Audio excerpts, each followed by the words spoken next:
There are barks and then there are barks. A dog chasing a squirrel, that's a yip. A stranger at the door, that's a deep, territorial woof. But the bark that shattered the thick, humid air of Cypress Creek that Tuesday afternoon, that was a sound Deputy Al Rylance hadn't heard in 3 long years.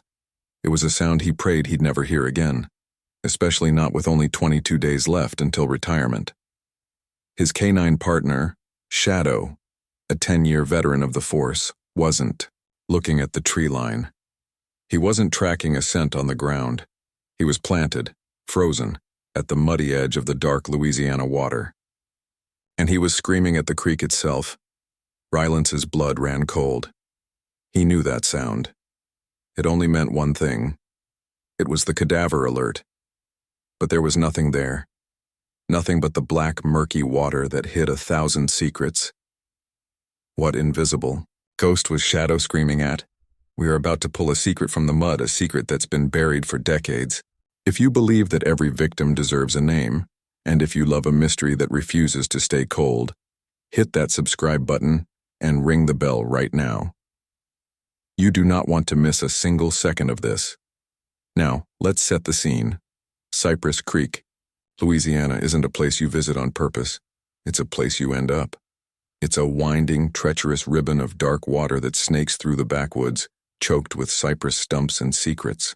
The air is so thick you can drink it, a humid cocktail of sweet jasmine, river mud, and something vaguely like decay.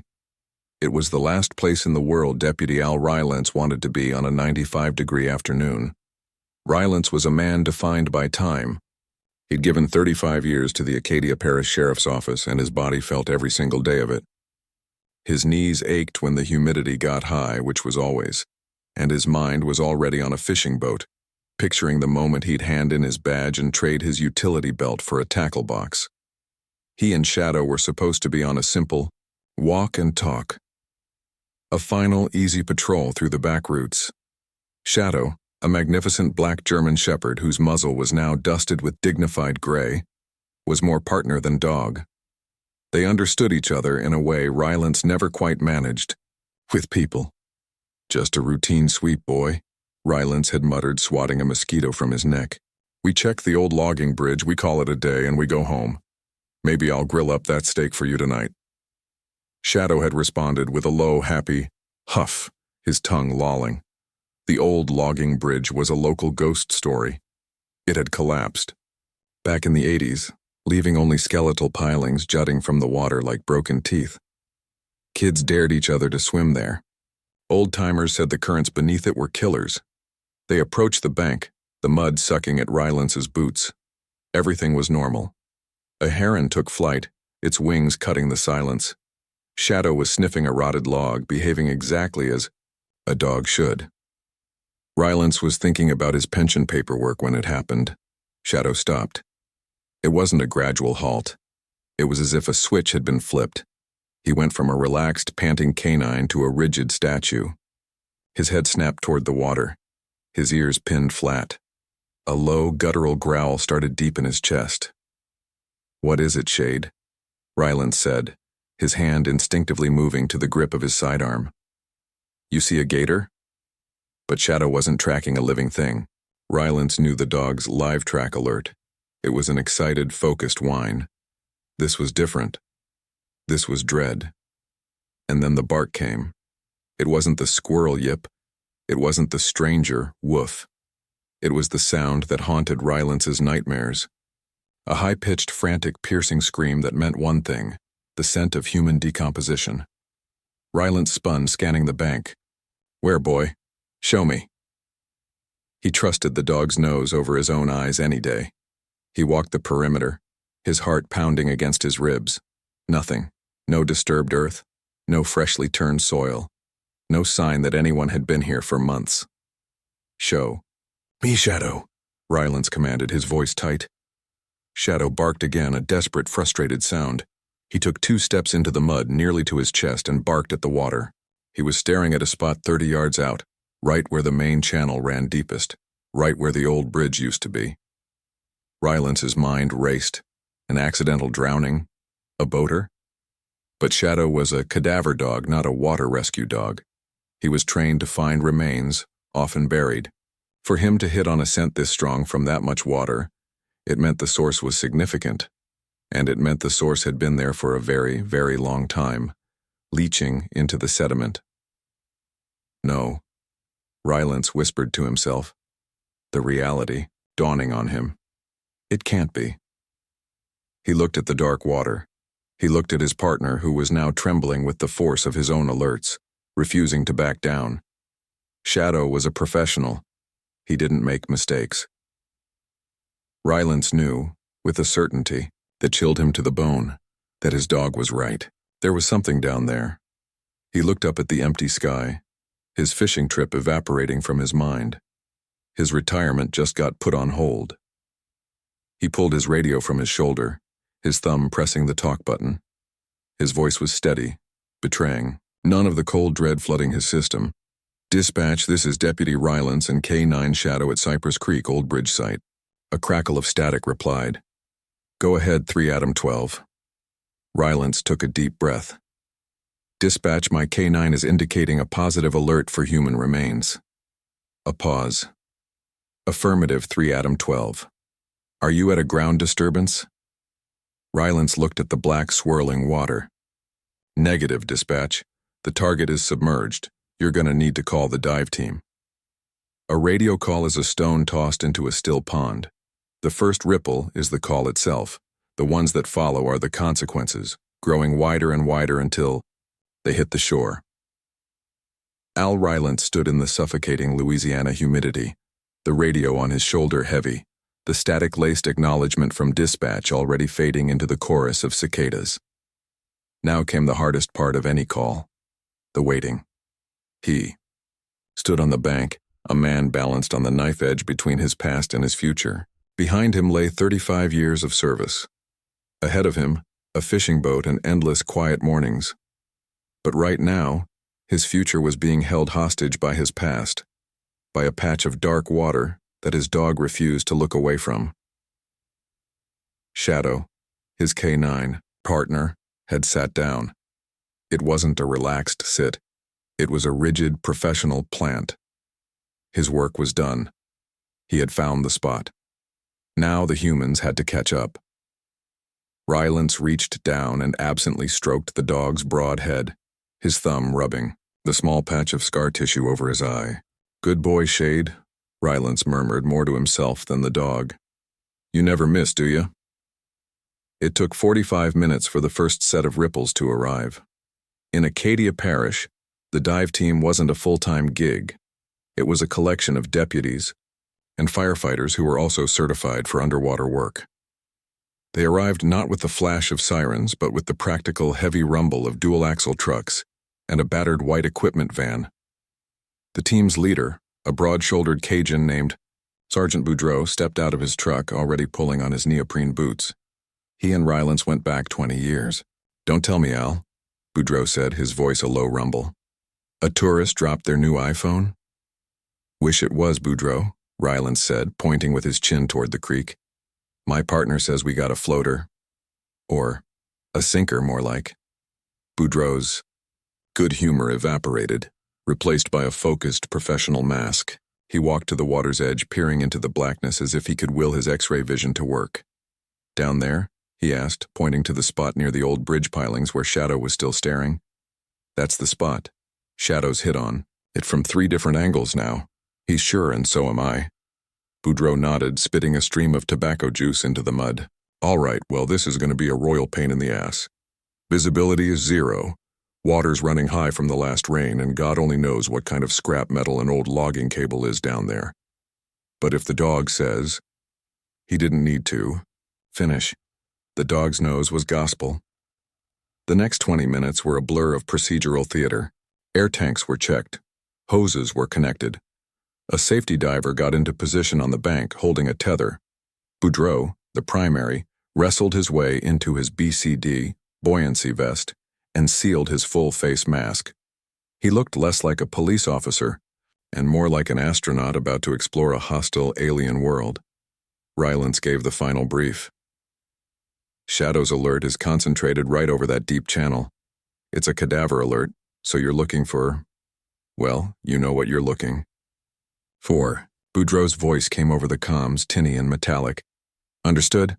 Going in. Keep the line clear. With a heavy splash, Boudreaux slipped backward off the bank and vanished. The only sign he was even there was a trail of slow, fat bubbles, rising to the surface and the orange comm line snaking into the murky depths. Silence descended again, heavier this time. Rylance stood with the radio listening. All he could hear was the rhythmic, amplified sound of Boudreaux's breathing. S, pf, s, pf. It was a terrifyingly intimate sound. The sound of a man doing a job no one in their right mind would want. He was moving by feel alone, his hands sweeping in front of him in the total silt-filled blackness. Status, Boudreaux? Rylance said into the mic. The breathing paused. Nothing but mud, Al. Silt's about a foot deep. Moving toward the target. Feeling a lot of... Wait. Got something. Rylance's heart hammered. What is it? Feels like a log. A big one. Branch. Wait.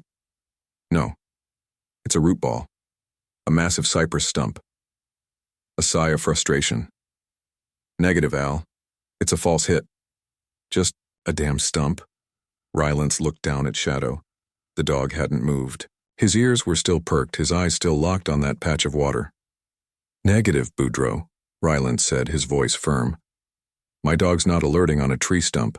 You're close, but that's not it. Go back to your line. Move 10 feet to your left, toward the bridge piling. A long, suffering sigh crackled over the radio. 10-4, Al. Moving left. Your dog's gonna owe me a beer. Rylance watched the bubble trail shift. He held his breath. The rhythmic shh continued. 1 minute. 2 minutes. The tension was a physical thing, a tight band around Rylance's chest. Then the breathing stopped. Al. Boudreaux's voice was different. Sharp. Go ahead, Boudreaux. Al. I've got something. It's not a stump. And it's not a log. Rylance gripped the radio.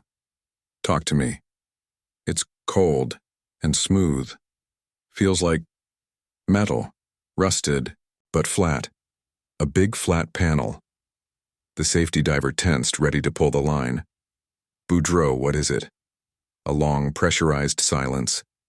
Then, the words that changed everything. Al, I'm touching a door. It's a car. I'm touching the roof of a goddamn car.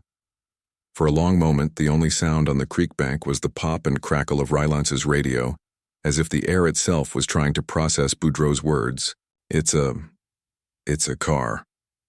The word hung in the humid air, heavy and impossible. Rylance keyed his mic, his voice low and steady, belying the knot tightening in his stomach. Boudreaux, confirm status. Is it fresh? The breathing over the comms was heavy. Negative, Al. This thing is ancient. I'm feeling silt. It's not just on it, it's in it. The frame's half buried in the riverbed, nose down. It's wedged solid. We're not getting this out with a simple winch. And Al, go on. The windows I can feel. They're intact. This thing is sealed. Whatever's in there, it's been in there a long, long time. Rylance looked down at Shadow. The dog was still seated, a perfect, patient statue. He had done his job. Now the hard part, the human part, began. All right, Boudreaux, mark the location with a buoy. Get your man out of the water. We're done here for now. 10-4. Boudreaux surfaced minutes later, a dark shape in the black water.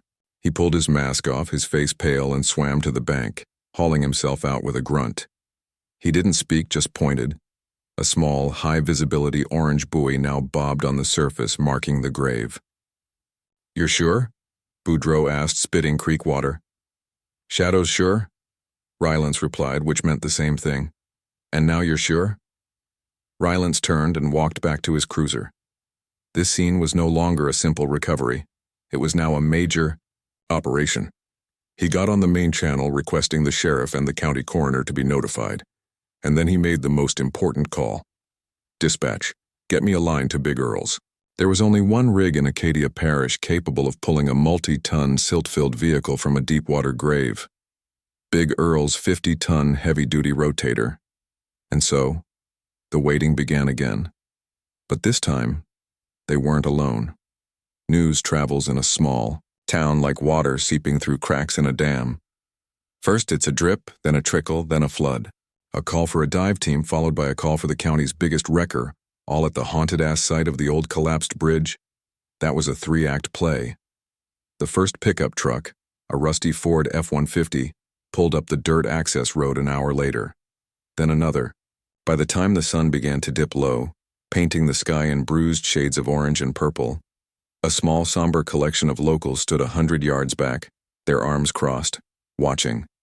They were the old-timers, the ones who remembered the 80s, the ones who knew the stories. Rylance saw them but let them be. They were part of the landscape as much as the cypress trees. The arrival of the wrecker was an event. They heard it before they saw it. The deep baritone rumble of a massive diesel engine, the hiss of air brakes. Big Earl's rotator wasn't a tow truck. It was a diesel-powered dinosaur. It lumbered down the access road, its yellow emergency lights flashing, cutting beams through the gathering dusk. The operator, Earl Jr., a man who looked like he'd been built from the same steel as his truck, stepped down.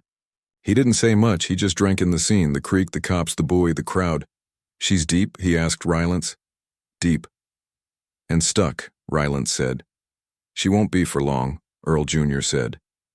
He began the methodical, noisy process of setting up hydraulic stabilizers thick as tree trunks extended from the truck, sinking into the mud with pressurized groans. The massive boom, a modern-day crane, swiveled into position. Boudreaux had to go back in. It was a dangerous, thankless job. He had to dive into the black water, now in the near darkness, and find the car's frame, a solid point to attach the heavy chains and straps. For another 30 minutes, the only sounds were the hiss of Boudreaux's regulator and the clank of heavy steel on the bank. "I'm hooked," Boudreaux finally crackled over the radio, his voice strained. "Hooked to the rear axle, but Al, she is in there. Tell Earl to go slow." "You heard the man, Earl. Easy does it." Earl Jr. gave a thumbs up and climbed into the cab. The truck's engine revved, a deafening roar that sent a flock of herons scattering. The main cable, thick as a man's arm, pulled taut from the boom. Brrrr. The sound of the winch was a high-pitched metallic scream. The cable went rigid. The entire 50-ton truck shuddered. The mud on the bank churned, but the car didn't move. "Give it more gas!" Rylance yelled. Earl Jr. revved the engine higher. The cable vibrated with tension. It looked like it might snap.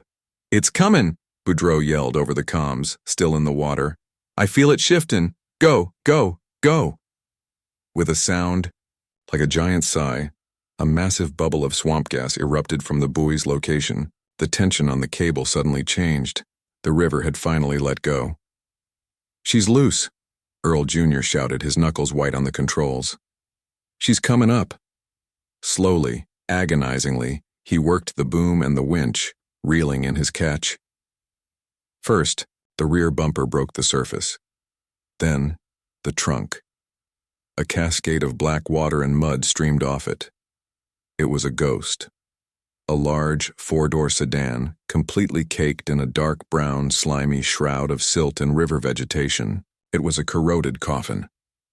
Earl Jr. swung the boom, pulling the vehicle clear of the water and dropping it onto the bank with a heavy, wet thud that shook the ground.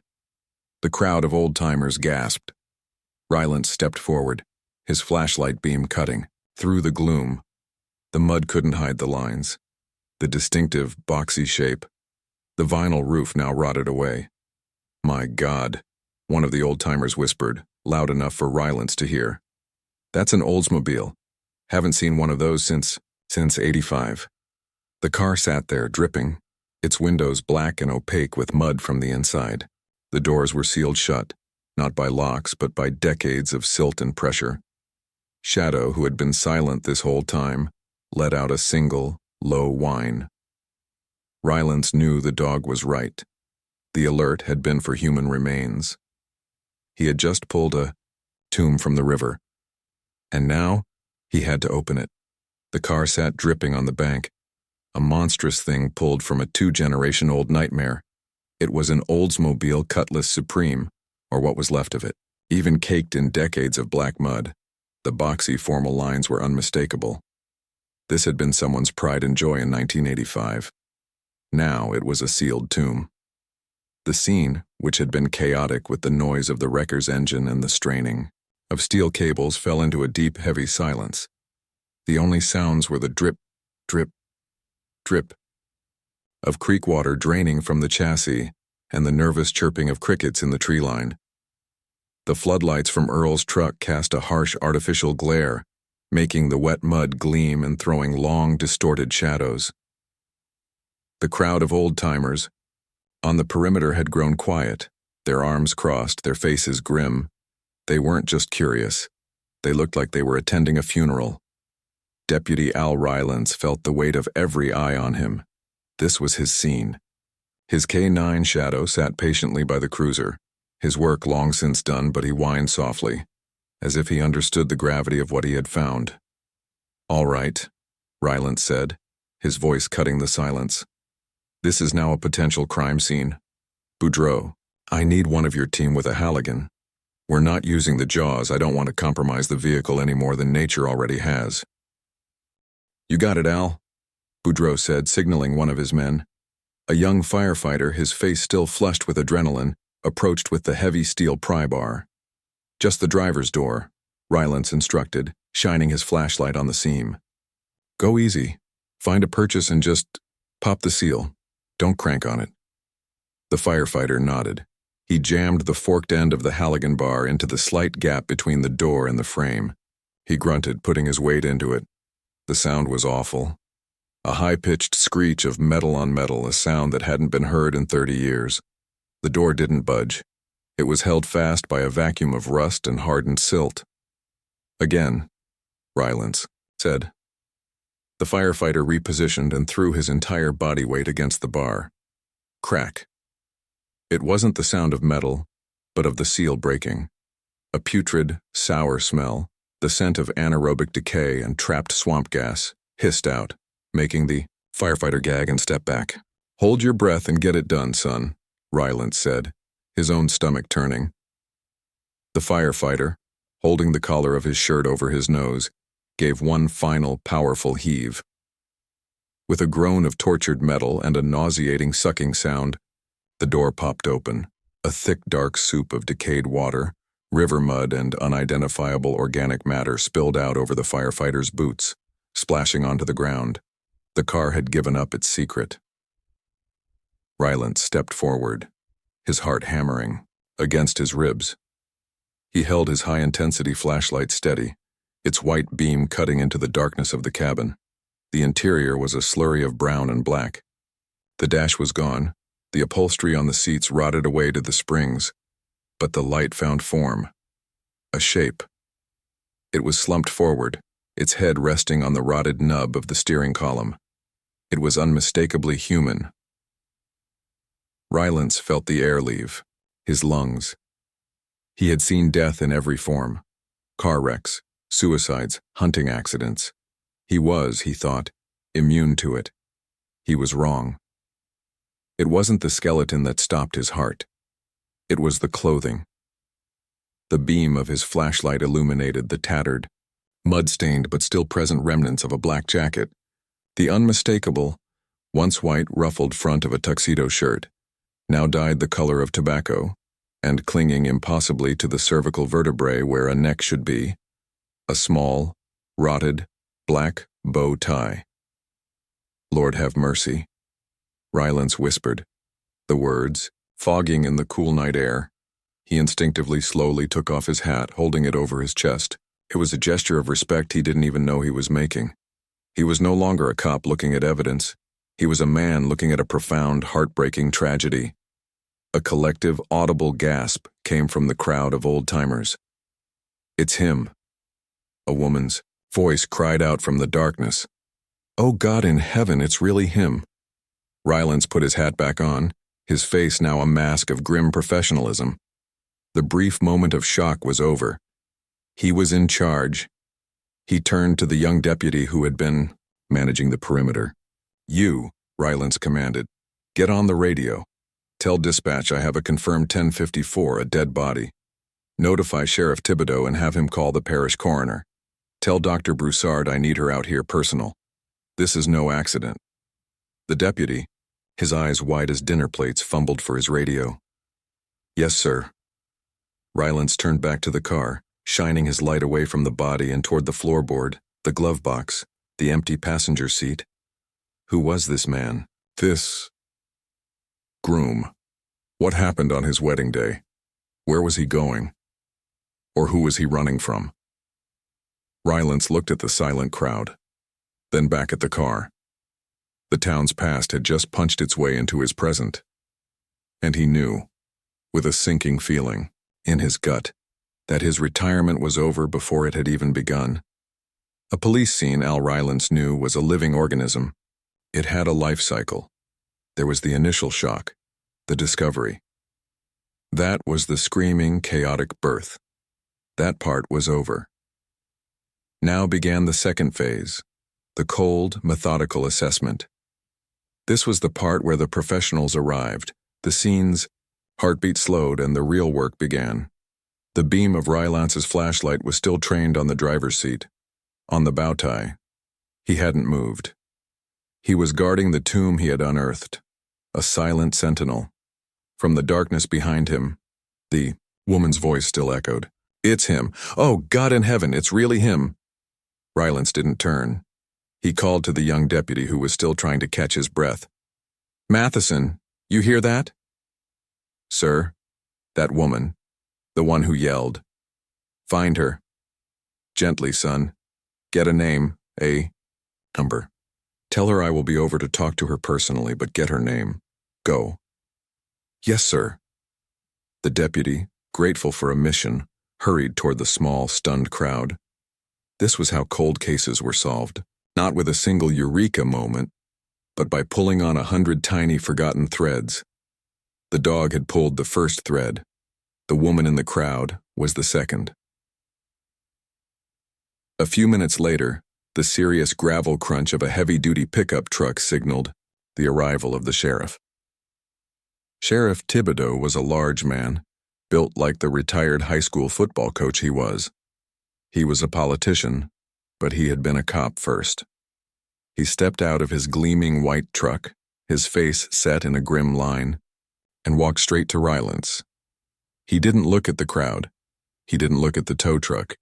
He looked at his best deputy. "Al," the sheriff said, his voice a low rumble. "You couldn't just ride a desk for 3 more weeks, could you? You had to go and kick over the biggest hornet's nest in the parish." "Didn't kick it, Sheriff," Rylance replied, not taking his eyes off the car.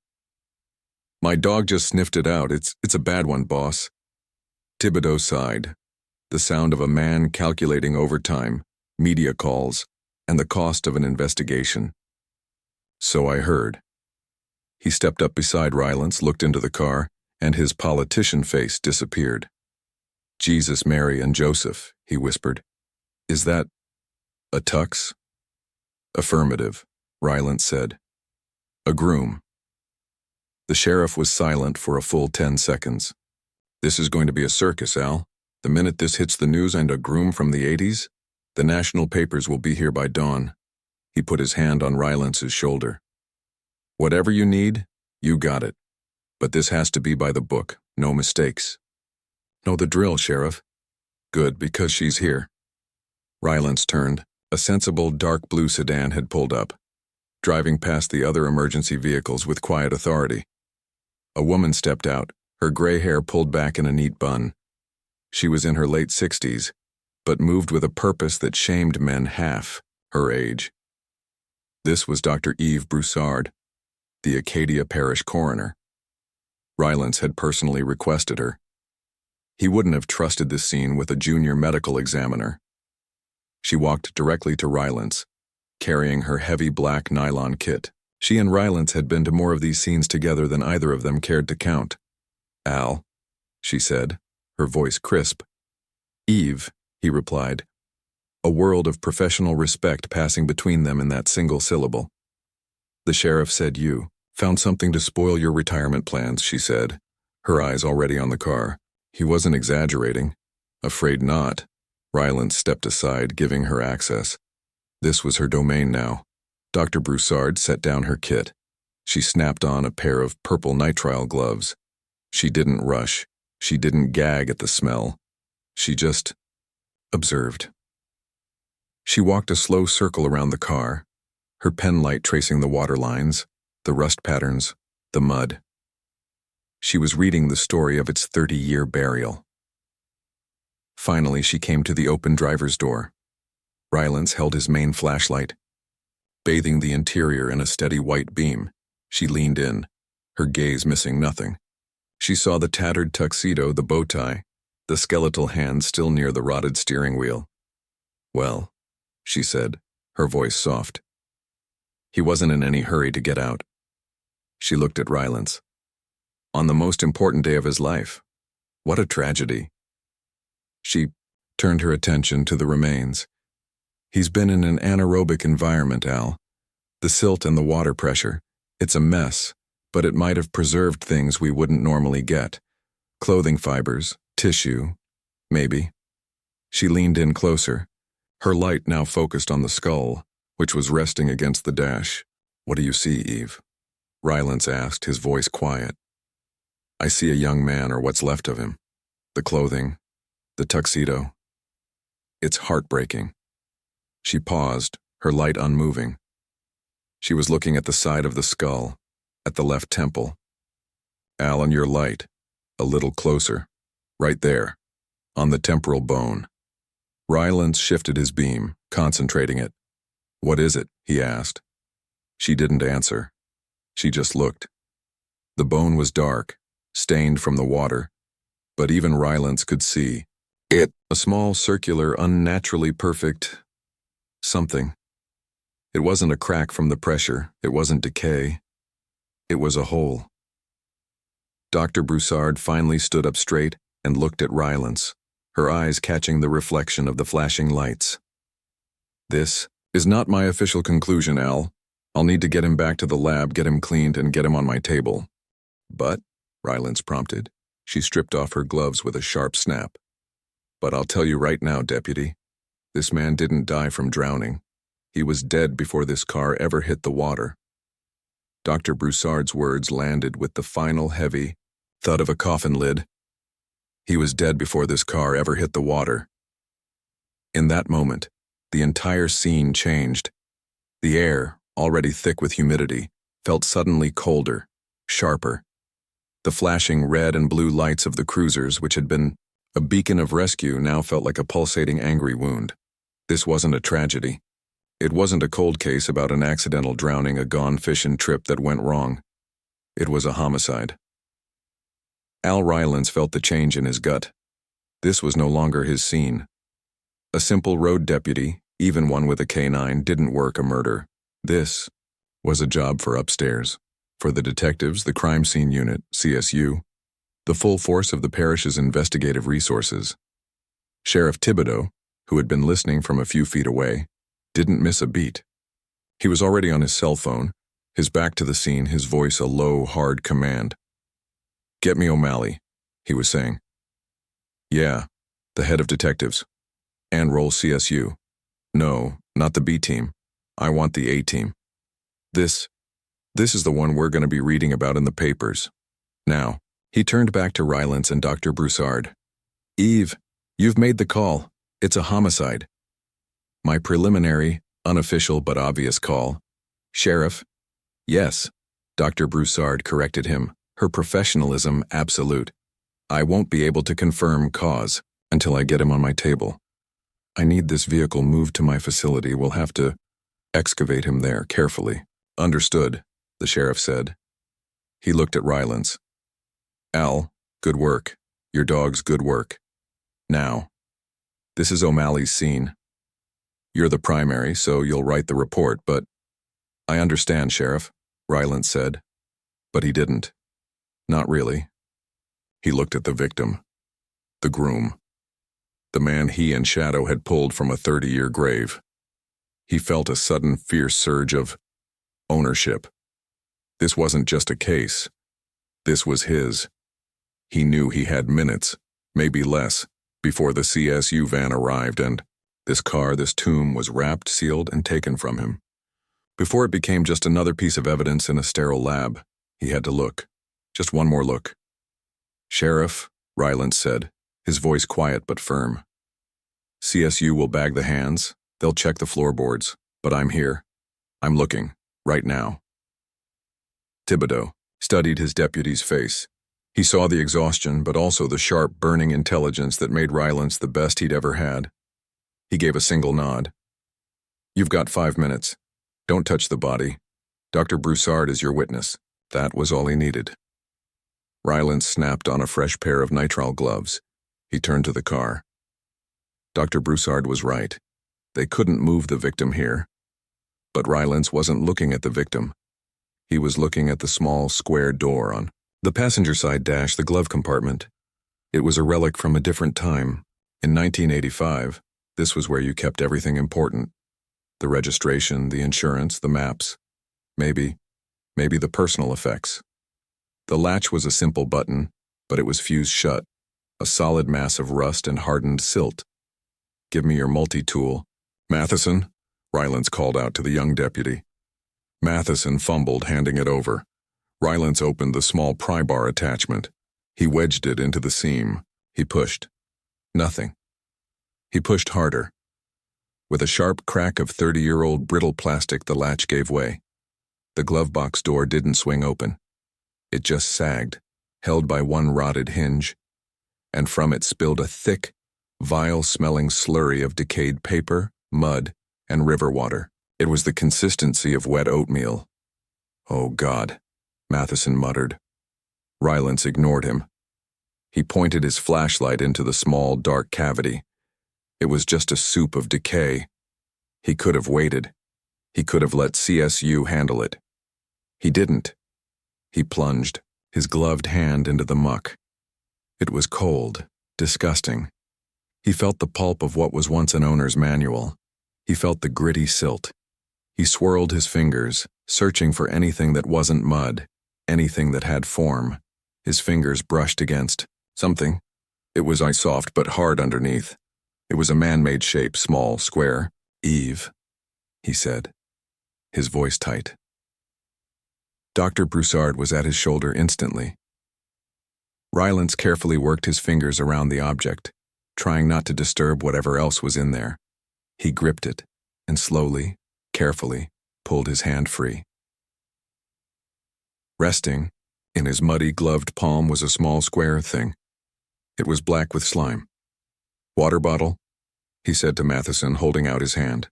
The deputy, understanding, grabbed a bottle of water from his cruiser and gently poured a stream over Rylance's hand. The mud washed away, and the object was revealed. It was a small box, covered in what had once been dark velvet. The fabric was rotted and patchy, but the shape was unmistakable. Rylance's heart, which had been pounding, suddenly felt like it had stopped. He heard Dr. Broussard suck in a breath. This was a ring box. He looked from the box to the skeletal figure in the driver's seat, the tuxedo, the bow tie, and now this. This was the piece that made the story real. This was the man on his way to his wedding or from it. With his thumb, Rylance found the small metal button on the front. He pressed. The hinge, rusted and stiff, resisted. He pressed harder. With a faint, metallic pop, the box sprang open. Rylance shone his light inside. The lining was stained, the once white silk now a sickly brown, but the shape was still there, pressed into the fabric. The perfect, small, deep indentation of a ring, and the box was empty. Rylance stared. The ring wasn't there. 100 new questions exploded in his mind. Was this a robbery gone wrong? Did they kill him for the ring? He looked from the empty box to the empty passenger seat beside the groom. And a much, much colder question settled in his gut. The ring was gone. And the bride. Where was the bride? The empty velvet box sat in Al Rylance's hand, small, dark, and impossibly heavy. The silence that followed the tiny pop of the box opening was deeper than the creak itself. Every sound, The chirping crickets, the distant hum of the wrecker's engine, the nervous shuffle of Deputy Matheson's feet seemed deafening against the backdrop of this new terrifying realization. This wasn't just a dead man, this was a missing ring, and quite possibly a missing person. Dr. Broussard, the coroner, leaned in, her professional composure finally cracking just a touch, her brow furrowed as her pen light confirmed Rylance's finding. "The indentations are clear," she murmured, her voice tight. "A ring was here. A sizable one, maybe a wedding set, engagement and band. It's gone, Al." Rylance looked from the box to the skeletal figure in the tuxedo. The poor groom was still slumped over the wheel, forever robbed of his vows. "Two possibilities," Rylance stated, his mind already cycling through the homicide protocols. 1. The motive was robbery. They shot him for the jewelry, pushed the car in to hide the evidence. Plausible, Dr. Broussard conceded. But jewelry usually leaves the body. The clothing is still mostly intact, if rotted. Why not just take the rings off his finger? Because they were here. Rylance gestured to the empty box in the glove compartment. Maybe he hadn't put them on yet. Maybe the wedding hadn't even started. He looked again at the empty passenger seat. The second possibility was the one that chilled him. Or two. Rylance continued, his voice dropping to a near whisper. The killer wasn't interested in jewelry. They were interested in the wedding, and the ring was the trophy. He looked at the empty seat again. If the groom was dead and the ring box was empty, where was the person who was supposed to receive that ring? "We need to find out who he is, first and fast," Rylance said, pulling himself out of the deep mental well of the mystery. He carefully placed the empty ring box into a sterile evidence bag held by Matheson. "Treat this like gold, son. This is our motive." Sheriff Thibodeau approached, having finished his calls. He took one look at Rylance's grave face and the evidence bag. "What is it, Al? Did you find the gun?" Rylance shook his head, holding up the small velvet box sealed in plastic. "Worse, Sheriff. We found the story. This was his wedding day. And the ring box, it was empty." Thibodeau let out a low whistle of dismay. "So, we've got a dead groom from the Reagan administration, a bullet hole, and a missing bride?" "The bride is the $75,000 question, Sheriff," Rylance confirmed. "Right now, this whole parish is a second crime scene." The next hour was a symphony of professional procedure. Detective O'Malley arrived, a sharp man in a rumpled suit, followed by the 4-person CSU team. They were quiet, efficient, and covered every inch of the immediate area with painstaking detail. Crime scene tape, bright yellow, angry plastic, was stretched around the entire perimeter. The civilian crowd, now swelling with reporters and late-night curiosity seekers, was pushed back further. The CSU team meticulously photographed the car, the open door, the remains, and the muddy floorboards. They dusted for fingerprints, a long shot after 30 years underwater, but protocol was protocol. The focus now shifted to removing the primary evidence, the car and its grim passenger. "We've got the flatbed backed up and ready, Dr. Broussard," Sheriff Thibodeau reported. "Earl Jr. will use his second winch to gently hoist the cutlass onto the flatbed. We've secured the body as much as possible inside the vehicle to prevent disintegration." "Good," Dr. Broussard said. "I'll escort the vehicle personally. We will not open that roof or remove the remains until it is in the controlled environment of the lab." Rylance watched as the heavy-duty cable was hooked onto the rear of the Oldsmobile. He felt a moment of profound sadness. This cold, muddy car was about to leave its grave. But the answers were still buried. He walked over to Shadow, who was now resting near the cruiser, tired but alert. He knelt down beside his partner. "All right, Shade. You brought him home," Rylance said, scratching him behind the ears. "You gave him his name back. Now we gotta find out who took it." The dog offered, a soft, tired lick to Rylance's hand. The quiet communication passed between them. "The job is not done." As the winch began to strain, lifting the mud-caked Oldsmobile onto the flatbed, a process that took agonizingly slow, calculated minutes, Rylance realized something else. He was The last person to see the car in the creek, he and Shadow. They were the ones who brought the ghost of the Cypress Creek groom back to life.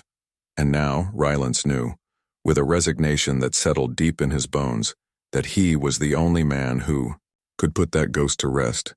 His retirement was officially not just on hold, it had been canceled by a man in a tuxedo dead for 30 years. He watched the flatbed roll away, Dr. Broussard following close behind. The scene was almost empty. Only the yellow tape, the churned mud, and the quiet presence of Detective O'Malley remained. The investigation was officially underway, and the whole town, watching from the darkness, was waiting for the answer. Where was the bride? The Oldsmobile was gone. The heavy flatbed truck carrying its grim payload, the 30-year-old tomb, had rumbled off into the night, followed closely by the efficient, dark sedan belonging to Dr. Broussard. Al Rylance stood on the creek bank, watching the twin red taillights disappear down the winding dirt road. The lights of the sheriff's cruisers were the only things left, casting long, lonely beams across the churned mud and the angry yellow crime scene tape. The chaos of the recovery had given way to a stark, cold quiet.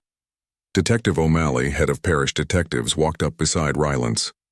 O'Malley was all business, a man whose favorite accessory was a cup of lukewarm coffee, and whose favorite emotion was skeptical irritation. "All right, Rylance," O'Malley said, pulling a notepad from his pocket. "It's my headache now. But you're the primary on the initial report. Give me the breakdown, the simple version." Rylance looked at the empty spot where the car had been, and then at Shadow, resting patiently by the cruiser. Simple version? K9 Shadow, cadaver alert. Found an 80s model sedan submerged in the main channel. Inside, a skeleton in a tuxedo. Shot in the head before it went in, O'Malley finished scribbling. And a missing ring and an empty ring box. Means the motive wasn't random road rage, Rylance stated. Means it was personal. Very, very personal. O'Malley squinted at the dark water. "This is Acadia Parish, Al. 30 years ago, this kind of thing wasn't personal.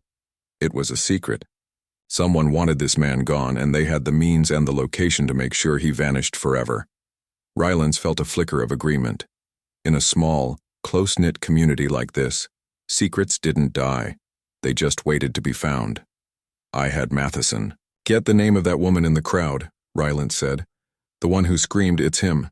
She's named Mrs. Delilah Jenkins, lives 5 miles down the road. She's the next step. She knows something." O'Malley nodded, snapping his notepad shut. "Good. We'll send someone over first thing in the morning. But Rylance, you need to go home. Get some sleep. Write your report. You're off the rotation for now." Rylance knew this was the official transition of power. He was being sidelined, politely, because this was a major homicide. "One thing, Detective," Rylance said, his voice flat. "When you're running the missing persons database, don't just search for a groom. Search for the bride, too. She's the key to the empty box." O'Malley paused, considering the logic. "A double header, huh? A runaway bride and a dead groom?" "Maybe," Rylance said. "Or maybe a killer who took his bride and used the ring as a sign of conquest." O'Malley sighed. "Fine, we'll run it." He walked toward his cruiser, then stopped and looked back at Rylance. "Go on, Al, go home. You earned your time off. This one's gonna be a long, ugly crawl." Rylance watched him go. He didn't move until O'Malley's car was gone too. He looked around the bank. The scene was now just a memory, marked by a scattering of discarded gloves and tire tracks. He bent down and clipped the lead onto Shadow's collar. "Come on, partner," Rylance murmured, stroking the dog's gray muzzle. "Our shift is over." As he walked Shadow back toward his own cruiser, the dark quiet of Cypress Creek settled over them once more. But it was no longer a natural quiet. It was the heavy, burdened silence of a place that had just surrendered a terrible truth. Rylance opened the door to his cruiser. He looked at the reflection in the window, a tired man in uniform, his retirement delayed indefinitely. He hadn't asked for this. He hadn't wanted it. But now that the Cypress Creek groom was back among the living, Rylance knew he couldn't leave him. The wedding was 30 years late. but the investigation had finally begun. Thank you so much for joining us for this intense opening to the mystery of the Cypress Creek groom. We've pulled a decades-old secret from the mud, and now the real work begins. We have the victim. We have the crime, a brutal homicide. But the biggest questions remain unsolved. Before you go, we want to hear from you. What do you think happened? Was the motive robbery and the killer took the wedding ring, or did the bride kill the groom on the way to the wedding, keeping the ring as a final dark trophy? Could the bride have been the second victim, still missing after all these years? Let us know your theories in the comments below. Your insights could lead us to the truth. If you love true crime, cold cases, and mysteries that rely on old-fashioned police work, make sure you smash that like button and subscribe to our channel. Turn on notifications so you don't miss part 2, where we reveal the identity of the groom and interview the old-timer who knew his name. Hit subscribe and join us next time as we look for the missing bride.